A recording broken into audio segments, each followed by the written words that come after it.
A very good evening to all our viewers and welcome to the first edition of the agenda for 2023.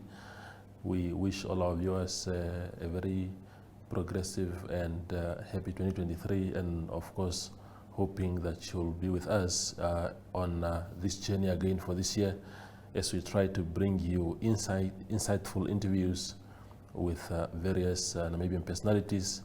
And gracing us for the first edition of the year tonight on the show is Katrina Hanse-Himarwa. She is a Swapo politburo member, former education minister and former governor of Hardap region, to just share with us her journey in the political space, what she sees as her future in the Namibian politics, especially in light of the 2019 events that led to her resignation from cabinet. Former minister, sorry, thank you for making time, really. We are greatly honored. Thank you very much, Toyo, for having me. Yeah, wonderful. I mean, maybe just for starters, what have you been up to?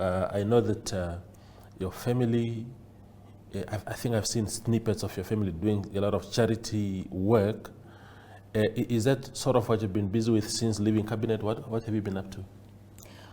Well, I've been quite busy, very hectic since I left cabinet with my own business. Things that I have been doing all my life alongside the active political office I held. I am just continuing to doing that with my family. You are right. We are doing a lot of charity work. Behind scenes, of course, quietly. Sometimes it happens that people know that we are busy helping where we can, the little we have. And of course, I'm doing all the things that I never had time to do, which, of course, it's deposited in me, like farming, landscapings, cooking, doing decor. I mean, I'm so multi-skilled, so I'm engaging with everything for which I never had time. Wonderful. All my life. No, very good. Let's go back to your days. When did you actually join Swapo?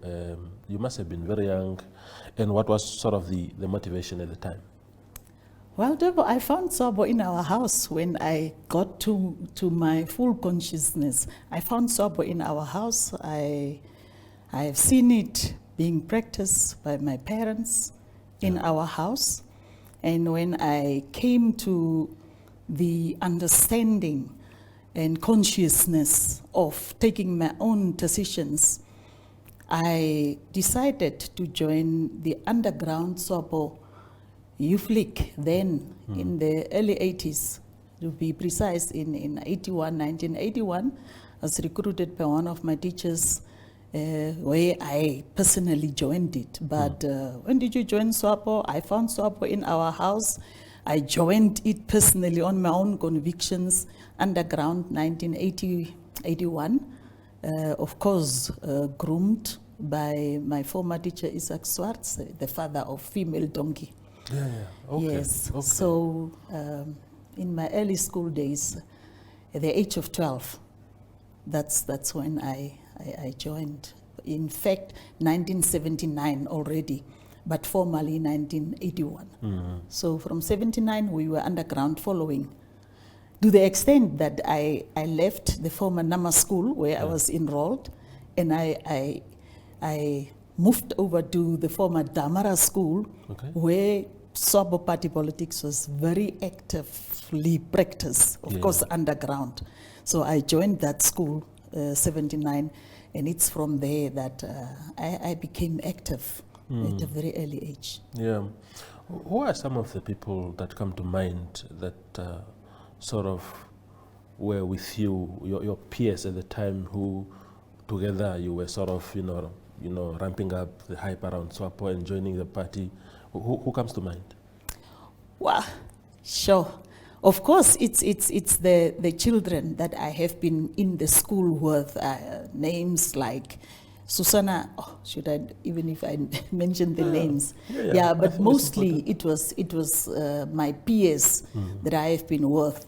But where it intensifies from the primary school days, I joined Augustinium Secondary School. Here in Windhoek? Here in Windhoek from 83, and that's where my political career intensifies. So if I speak about from there where it intensifies from 1984, where we were part of the establishment of the NANSO branches and so on, names like John Buyatura comes to mind, Makaris, L.S. Rashamas, those were our senior leaders then. So those are the names.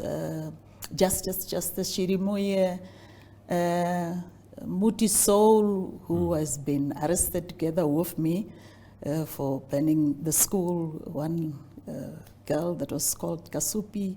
I cannot recall her other names, but amongst those that were arrested for burning Augustinium, that was in 1985, we were 3 girls, myself, Kasupi, and Muti Soul from from Hobabes. Those are what I can remember. But definitely John Buyatura was one of the main people that was part of the organizing. So that is the time my political career and involvement has intensified to the extent that I was arrested in 1985 from the examination hall while I was busy writing history. I can clearly remember the police arrived in the full view of the children that was sitting in the examination hall. I was removed very, very, very harshly, aggressively, and arrested. Yeah, up to today I am keeping that school report. There is an A on the report for that particular subject. I see. So that's how it went, and yes, many things that we went through as youth. What did you do activists. In 1985 to warrant the arrest? What did you do? We have organized the burning of the school hostel, especially the boys' hostel, and I was central part of that planning. We were protesting, obviously, against the system and the teaching of soldiers at our school. So it was just, we were literally protesting against the system. But in particular, that was for the burning of the school. Okay. Yes. So you burned the school to make a particular statement, or was it because the building itself that you burned represented some sort of symbol that you didn't like? Well, it was general aggression towards the existing system, political system that was there. So we were doing different things. I mean, burning of schools, boycotting of classes, demonstrations. So it was a variety of activities to express our protest towards the governance, the system of the day. That's how we were expressing ourselves. Today, children do that. I would say, it's not a wise thing to do. But there was those part of the different ways we, as youth, were expressing, the distaste towards the system. Yeah. Yes. You are not somebody that backs off from confrontations very easily. And it shows now, because against that background that you just mentioned, that I see even when people are attacking you, even on social media, you fight back. Is that the inculcated spirit that you've always had, or is it something that you just developed along the way? Well, Devo, we were groomed and formed by the system, the circumstances and environment in which we grew up, and part of how we behave comes from the past. But now that we are grown and wise enough, we also choose what is right and what is wrong, when to be quiet and when not to be quiet. Because silence is always not good. So you need to know when to be silent and when not to be silent. And sometimes we are getting silent, allowing people to manipulate you and bully you while you have truth, and facts. And if falsehood and lies are not contested, it becomes the only truth. So sometimes it's important that you respond, that you are not silent. Absolutely. Yeah. You tell us about your teaching journey. You eventually became a school teacher. Between around which years did you teach, and how did you? Well, since 85, I was dismissed from the school, but allowed to come back and write my final examinations. I was also suspended from attending the school hostel to stay in the school hostel. So the mercy that they have given me to be able to at least go and write my exams was good enough for me. So I matriculated in 1986 at Augustinium. And since I was one of the blacklisted children, I couldn't get scholarship to go immediately for further studies. So those years you could go as a assistant teacher, unqualified teacher. So when I have seen that things are not so good for me, doors are closed, you are blacklisted and told that this one must not be seen to be progressing anywhere. I applied for a teaching post. I didn't have much of hope that I will get it, but at least I got secured a position at the Swapo of Regering then, the Buster government in Slip. So 1987, I started teaching as an unqualified teacher, grade 2 teacher in Slip. It's a very remote village there outside Kalkrant. So I ended up there, and that's how I became a teacher. In fact, that was not something that I was dreaming for. I was dreaming to become a social worker. But I started teaching and I got passionate, I fell in love. And after independence, I went back to Ubuntu College of Education. That's the time I got the opportunity to get a scholarship. I was already grown, I had already my 2 children. So I got a scholarship and I grabbed the opportunity. I went to Ubuntu College of Education. I completed my diploma and became a qualified teacher. Thereafter, I did my B degree in education management, and that's how I excel in teaching. Absolutely. Yes. So from teaching to becoming, I suppose when you became a governor of Hardap, it was during those years when you needed to be a councillor of a constituency first, and then your peers in the region then elect one among themselves to become the governor. Around which years did that happen? Well, first I must say, things were running parallel in my life. While I was a teacher, I was a very active NANTU member who has served up to the highest structures of NANTU, the National Teachers Council. So I was elected into those positions of authority at NANTU level, leading parallel. While I was at the NANTU top echelons, I was also elected as a local authority councillor in Aranos, as a vice chairperson of the village council there. Seeing that it was an opposition-led council, but perhaps when even opposition recognize your qualities, they will elect you to be a leader. So I was a local authority councillor, one of the first crops in the early 90s. So I was a local authority councillor, and then simultaneously a teacher, head of department at that time, and then acting as the school principal at the secondary school where I was teaching. So 2004, but before 2004, I was already approached by the party to stand for that particular constituency, Marindal Rural Constituency, as a regional councillor. But me being me, I said, no, I'm not ready. I will know when I will be ready for standing these positions. For now, I'm focusing on my teaching area. But then the party leadership keeps on coming, asking me. So 2004, it was a very difficult constituency. It was a DDA stronghold. Okay. So 2004, I agreed to stand for a regional councillor. And that's also the first time ever that Swapo could penetrate that constituency and that we captured that constituency. So 2004, I was elected as the constituency councillor for Marindal Rural. That's Aranoskoga, Stambrit, Wahanas, those areas.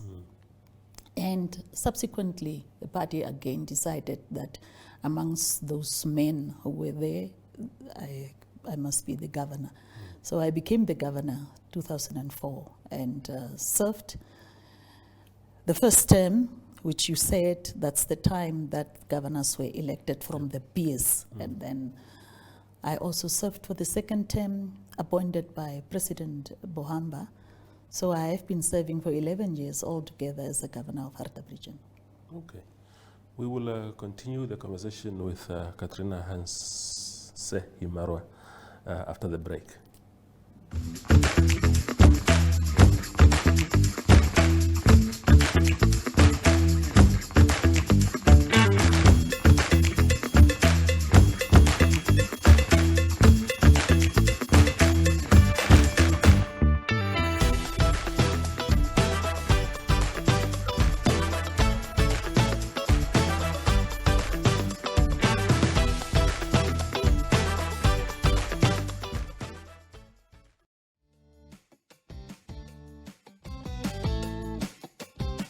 The My.NA Cars Show provides viewers with the best in-class cars content, engaging interviews, as well as a showcase of the latest cars-related news, products, and services.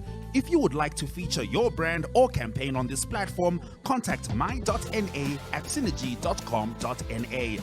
My.NA Cars, more than just a ride. The conversation continues on the agenda. Now, Meme, when you were governor, for that period of time, it's also when that particular case that eventually that you contested in court, it originates from those days. A lot was said about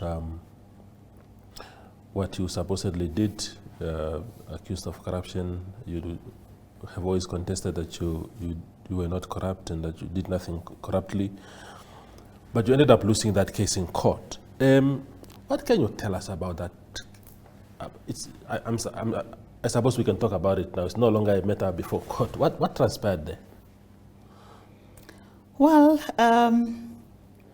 I don't know why you want to take me back to something that I have moved on from. Yeah. But perhaps it's important and good that we reflect on that. Yes. That case. And I must say, from the onset, I am by nature not a corrupt person. Yeah. I've never been corrupt. I am by nature not someone that would lie to you, because lying to someone makes me feel inferior to people. Yeah. And I believe I'm nobody's inferior. So those are things that I've been taught from our house, from my parents, that lying and pleasing people and buying favors from people is not part of my DNA. Yeah. It's not my character. So I believe in honesty, straight talk, and do the right thing. Yeah. That's Katrina, for those who don't know me. So I must state that from the onset, and that justice is something that I believed in. I must also say I have utmost respect for rule of law. Yeah. And for the judiciary of our country and the systems that are put in place. But the fact that I have respect for the judiciary and all these governance systems should not bully me into silence of not being able to see what is wrong in those systems. And therefore, you may recall that during the proceedings of that case, right from the onset, I plead not guilty. And I still stand by that. Because if I knew I was guilty of anything, I would plead guilty. That's the Katrina people don't know.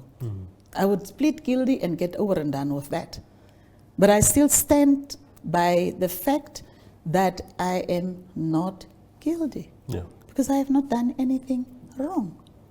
Yes. So if you take a list of beneficiaries of a housing scheme and skip certain people and put this particular family or certain people in front of the that's queue. Where the problem of you and whoever understands from outside that case is. I have never taken any list. I've never put my hand on any list. I've never changed anybody's name. Even for those who were following the court proceedings, when those who were accusing me of changing names were asked about the handwritings and scribblings on that list, it was not my handwriting. It was not done by me. And above and all, as per the regulatory framework, legal frameworks, governors don't allocate houses. That responsibility is with the local authorities. But that is where the problem is, because the allegation is that you unduly instructed people to change things. So there wouldn't be your own handwriting there. But when you are instructed, you are an executive officer, you are a councillor, you are a mayor, when you are instructed by an illegal person to do something, you have got a boss where you are sitting, isn't it, Toivo? Yes. If you are instructed by come here and tell you to do something, and you know I don't have no standing, I don't have no mandate, will you stand up for that matter, walk out of your office or my office, and still go and do that thing that you, as a responsible officer, knows it is wrong? But let's leave it there. Let's come back to the truth of the matter. The truth of the matter is that, in fact, those who are perceived to have been marginalized were corruptly benefited. Why do I say so? Those relatives of mine were the actual beneficiaries that, right, if things were not corruptly done, were supposed to get the houses because they were on the master list. They applied years before these two particular people. From these two people that has been alleged to have been marginalized, the lady never even applied. And in the court, it was asked for the application form of that lady to be provided, and it was nowhere to be found. Up to today, we don't know when she applied, when she was approved, but she appeared on the list. Is that not real corruption? The other gentleman, that gentleman, when we check at the years that he applied many years after those two ladies that are my relatives. Should they be marginalized because they are my relatives, while in fact they were the rightful people who were supposed to get the houses? Besides that, when after everything was done, the same day that the houses were handed over, those two people were called in. And I didn't stand in anybody's road or way for them to be called in and to be allocated how the same day the others received. They were driven to their houses. For that matter, houses they even did not qualify, houses that were in the higher category. They were taken the same day and they signed their contracts the same day the others were receiving their house. By the time I was appearing before court, those people were comfortably living already for 4 years in their houses. So the others received their houses in December, they got their houses in February. Nobody at no instance was marginalized and treated unfairly or has lost anything. So in my view, I was convicted for a case that was solved already, and I was convicted for people that has lost nothing, who were living, as they came to the court and appear in front of the testifying in the court, they came from the comfort of their houses. So where is the justice? It's a tricky situation. So in light of that conviction, you then left cabinet. What were the circumstances there? Did you feel that you must leave cabinet to remove the burden from the president, or were you actually checked out? Well, as I said, and the videos and clips are there, I was not checked out. Yeah. It was a conscious decision. Number one, I was appointed by someone by virtue of the trust that person put into me. Yeah. And I must also make it very clear here that I have not done anything wrong as the Minister of Education. I left my position of being a Minister of Education with a clean and clear record. That should be very clear. This case comes from the days that I was a governor. And be it as it may, as controversially in my personal conviction, I was found guilty. I felt that here is an authority that has put trust into me, and here I have been found guilty for an offense that has been committed way back before I was a minister, but now I am standing in the position of a minister. And the perceptions and the views of the public, it's better for me to make a way for someone that would come with a clean, I must emphasize, clean, to take over. Yeah. So, I mean, you are very, very close to President Hage Geingob. In fact, a lot of people credit you for having played a very critical role in his rise to the presidency, you and others. And when you got convicted, I think the president was out of the country, if I remember correctly. And from the airport, he came to see you, he said he came to comfort you or something like that, if I remember the remarks. How close are you to President Hage Geingob in general? Well, before we come to the closeness of me to the president, you said I played a crucial role in the rise of the president. Yes. I must add that, of course, I contribute my bit during the campaign for his presidency. Yes. But something that makes our role easier was the brand we were selling. Yeah. So in campaign, if you became a politician one day, role play in the politics, choose the product you are selling. Okay. So that's one thing that I must make clear, that we had a very good brand that we were selling, and it was easy for us to sell Hage Geingob. What was the brand? I can't recall. The brand is the Hage Geingob. Yeah. That's the brand. The man. The man, yeah. The brand, Hage Geingob is very easy. It was very easy to sell him because it's someone that has proven himself already at all levels. So it was easy to sell him. That's why we were so successful. Yeah. The closeness. I don't know what comes in your mind when you talk about closeness of me towards the president. Yeah. But I must say, as a leader of Swapo party and as a leader in this country, and me, a very junior leader, also at the political party level, also at the governance level, I have always admiration for the style of the leadership of Hage Geingob. And perhaps that is what has drawn me closer to such a leader that I could learn a lot from. And not only then, up to every day and every moment I am in his presence, I am learning a lot from President Hage Geingob.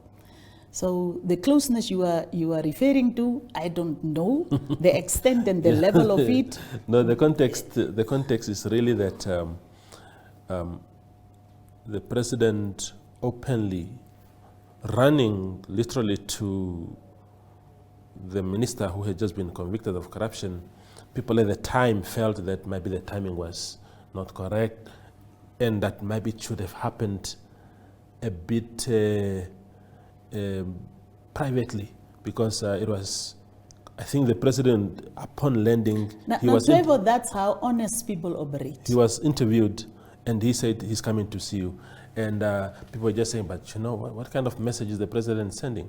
But I understand what you're saying now to say, look, you want to be as open and transparent as possible, but the message that comes out of it it's not always good. That's how honest and genuine people operate, regardless of the title you carry. Yeah.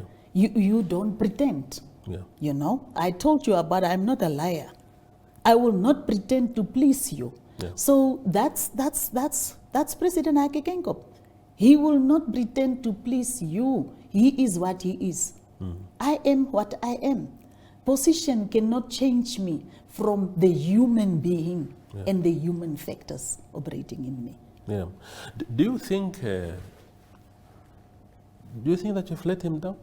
That this friend, this ally that has helped him really so much, and to whom he has entrusted the responsibilities of a cabinet position, that she ended up actually being in that situation. Do you feel that you have let him down in some way? Well, I don't know what was going on in his mind, but I can only assume that obviously he had trust and confidence in me. Yeah. I have a proven track record of performance wherever I've been assigned by the party or the government. So who would not feel, bad for losing a leader? Yeah. A leader that you can rely on, a leader that you can trust. Every leader, senior leader, wants someone that you trust. Yeah. So who would not feel bad? I can only guess that he may have been feeling bad. Absolutely.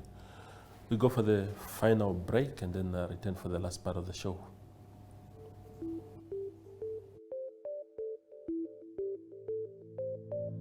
NMH at 1 brings you news from all corners of Namibia. NMH at 1 aims to reach viewers countrywide who are interested in current affairs in a short and sweet format. This show is broadcasted on NTV, 1up2.com and cross-shared on the following Facebook platforms: The Republican, Algemeine Zeitung, Namibian Sun, Namibia Media Holdings, Irongo, and Vindic Express.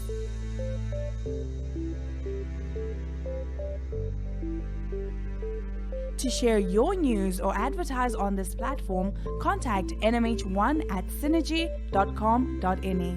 NMH at 1, your lunchtime news companion.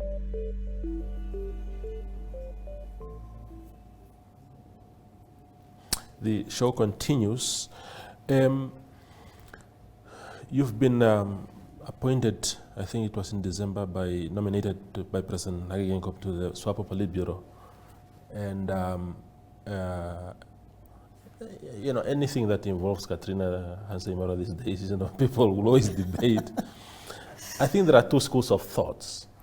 Some people are saying, yeah, but the conviction from 2019 stands. Why is she being appointed? What kind of message is the president trying to show? And her Swapo ran out of credible people. But there are also those who are saying, but until when should that burden be on Katrina Hanse-Himarwa? She has paid her price. What are your thoughts on that? Well, Toivo, the good of the thing is that there are two schools of thought. That brings already the balance. Yeah. And in life, as long as there is a balance, it pleases me. Yeah.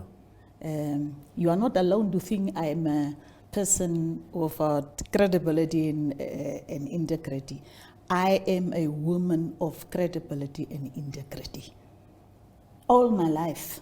And whether you believe I don't have any credibility, integrity, that's your story. For me, I'm a woman of integrity and a woman of credibility. Those that knows me knows who I am and what I am. When it comes to norms and values, credibility and integrity, I stand tall on that one. Having said that, I must also make one thing clear.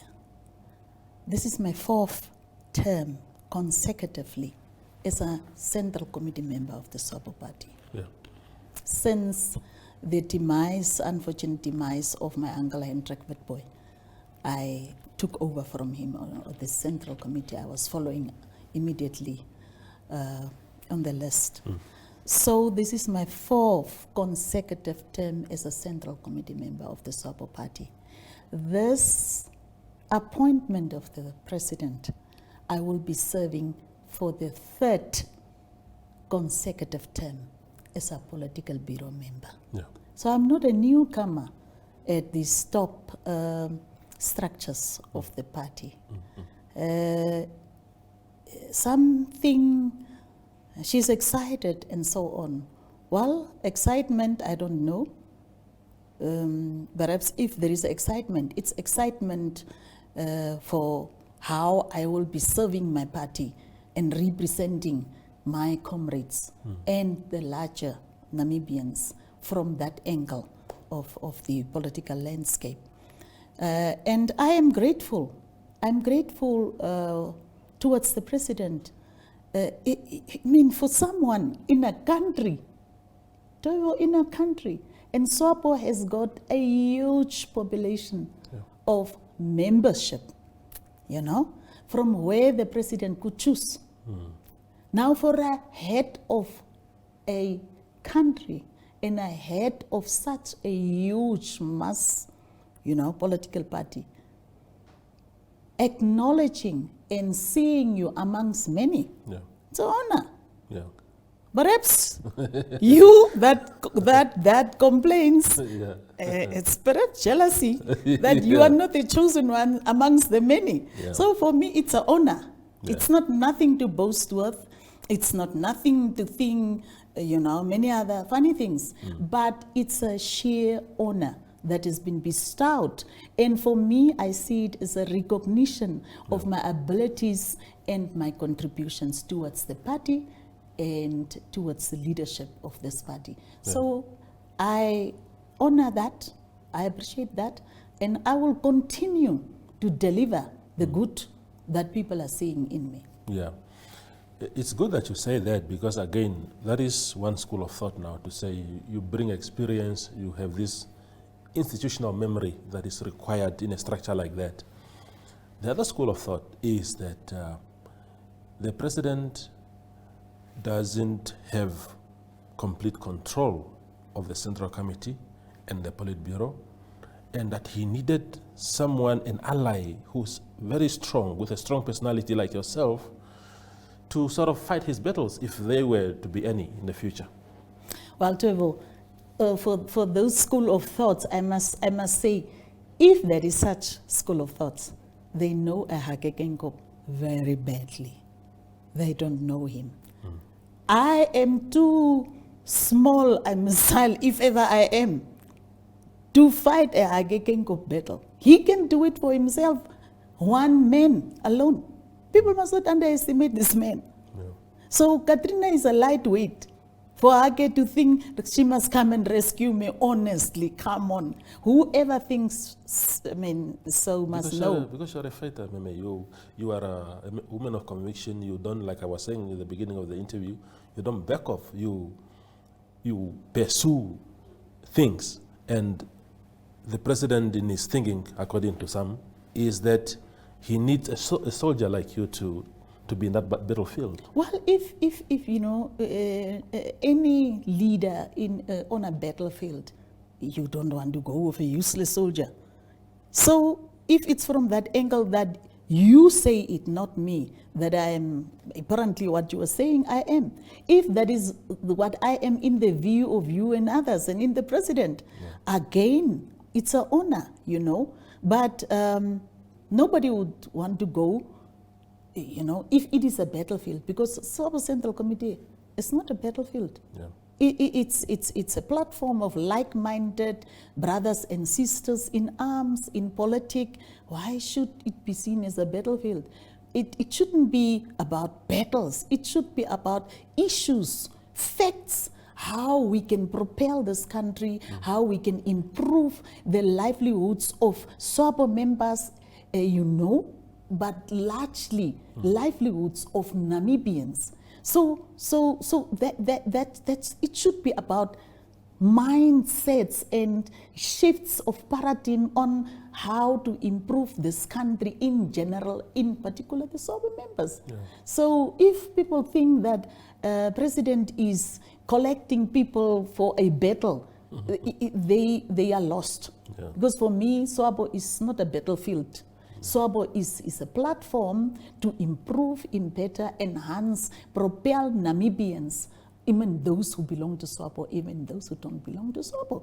So if President Hage has chosen me, he may have been choosing me for a good cause to propel Namibia and to propel Swapo, but not for fighting people. Yeah. No, maybe not fighting people in that sense, but obviously, for the past 3 years that you've been, 3 terms that you've been in the politburo, you've always been, I mean, the facts are that there's always been factional battles in Swapo, and for the past 3 terms, you've always been in the sort of winning side of the party, and when you're in the Central Committee, you are surrounded by like-minded people from, I can call it your camp or your faction or whatever. But for the first time in your life, you are going to be in a politburo where another group is actually dominating. How are you going to put your ideas across and really push for the agenda that you want to see? Toivo, as I explained the platform already of the Central Committee, what the purpose of that is. And for me, it's not for win or lose. Yeah. Whoever has the truth, whoever has the facts, whoever applies the rules and procedures, the constitution of Swapo, the provisions, the legal provisions, the governing legislative frameworks that governs our party, that is the winner. So nobody will come there with empty numbers and think because you have numbers you will win. Yeah. The winning shall be determined by the truth and by the provisions that are there guiding, because Swapo is not a party that's just governed in vacuum. There are frameworks that are governing. So as long as we are within those frameworks, even if you stand alone, you will win. Yeah. So bringing numbers for me is a non-factor. You can stand 100. That's why I don't fear people in huge numbers. You can stand in your huge numbers.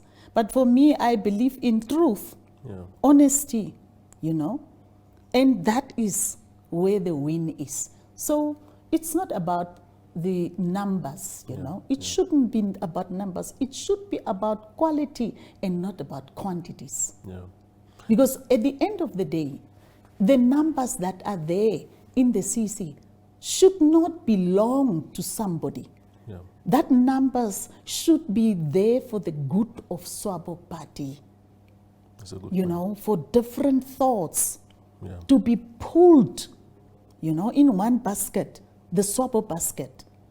And the ultimate purpose should be, how will Swapo emerge victorious? How will Swapo win? How will we serve the larger Namibians from this basket of Swapo? So that should be the minds coming together, you know, not on petty issues, let's vote. Yeah. but consensus of strong minds for the win, collective win of Swapo. Yeah. As we head towards the end of this very vibrant conversation, Meme Katrina, what are your future plans? You are undoubtedly, sorry, my English is getting the better of me now, undoubtedly one of the strong female characters in the party, and at a time when there's a lot of talk that the party must empower women, it must do this and that. What are your future plans in politics, especially in light of the 2019 events? And do you think, again, like I said before, do you think that people must always judge you in accordance with that case? Or could you say, look, I've paid my dues, I've lost my cabinet position, I've lost a bit of my political clout, but I've paid my dues now. I still have, I'm now a normal person in Swapo. My future in politics, I told you initially that I am coming of politics from a tender age of 12, you know. The largest contribution I may have offering from my personal life, if I look at the scale, it has been put into politics. It has been put into politics. For people to use this case, I think mostly there's nothing else. Those that are irritated by a Katrina character, those that feels that this Katrina is too much, they have nothing else. Yeah. They definitely have nothing else. What else is they are talking about? Every time if they see Katrina is featuring, they just grab the case, corruption, case. That's all. Yeah. If ever I was corrupt, as you said, I came before a competent court of law. As much as I am not convinced that justice has been done. And I will not be the first. I will not be the last that would be walking out of a court and feel that justice has not been served. There were people before me. There were people coming after me that will feel unfairly treated, unjustly. The records are there, that courts are not always serving justice. Yeah. So it's not a Katrina thing that has come now. It's not Katrina alone that is that experience. So I served. I was convicted. I am not ashamed. You know, if justice was served, it was served in the interest of those who wanted a Katrina to be punished. There were others who were so, you know, vindictive to say she must be sent to prison. Shame on them. Yeah. I have served. I have been punished, you know. And here I am. I have moved on. 4 years down the line, this is the 4th year. Yeah. You know, 4 years down the line, I still stand. I'm alive. Yeah. And I'm continuing. I must say that another thing that people should also learn is that there is life after politics. There is life outside politics, you know, especially positions that we are getting through the politics. But I've always been in politics. People are saying, are you coming back to politics? I have been always. There was no moment that I was out of politics. Yeah. You know, I told you, I served in the CC all along. I've been in the BB all along. And what is wrong of serving without a title? And I've been continuously serving without a title. Yeah. So there is no dull moments in my life. By the way, I've realized after I have resigned that I have so much to do as far as my personal life and existence is concerned. Yeah. I don't know, really, but I have got a lot to do, and I'm very, very busy. Wonderful. Meme Katrina, what a pleasure to have you on the show. You there was no dull moment also during this conversation. So thank you very much for being our first guest of the year. Appreciate your time. Thank you, Toivo. It was a pleasure to be here. Wonderful. Thank you. That was Katrina Hanse-Himarwa. She's a Swapo politburo member, sharing with us her life story and also her future plans. Thank you for watching.